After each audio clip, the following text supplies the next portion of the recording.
ठाकरे बंधूंची युती म्हणजे प्रीतिसंगम नव्हे तर भीतिसंगम. मराठी माणूस ठाकरेंना साथ देणार नाही. देवेंद्र फडणवीसांचा घणाघात. मारहाण करणं म्हणजे विकास नसल्याचा टोला.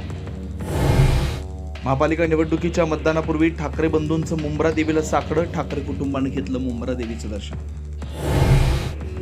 मतदारांना आज पैसे वाटप करण्यासाठी नवा नियम आहे का? घरोघरी प्रचार करण्यासाठी दिलेल्या मुभेनंतर राज ठाकरे यांचा निवडणूक आयोगाला सवाल, तर सतर्क राहण्याचं कार्यकर्त्यांना आवाहन.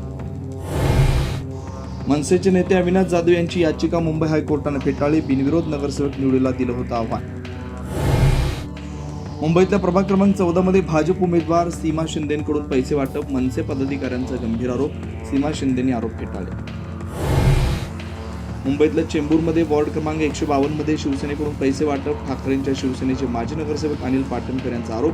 तर कल्याणमध्ये देखील पैसे वाटपावरून हाणामारी. नागपूरमध्ये भाजप आणि काँग्रेसचे कार्यकर्ते आमने-सामने. पैसे वाटल्याच्या आरोपावरून पालकमंत्री चंद्रशेखर बावनकुळे यांच्या समोरच दोन्ही पक्षांचे कार्यकर्ते भिडले. अजित पवारांनी केलेल्या सिंचन प्रकल्पातल्या आरोपांवरून भाजप नेत्यांचं तोंड सुट. 1999 पासून अजित पवार गप्प का बसले? बावनकुळे यांचा सवाल. तर आरोप न्यूट्रल करण्यासाठी वक्तव्य करत असल्याच्या मुनगंटीवारांचा टोला. शेलारांचं प्रत्युत्तर.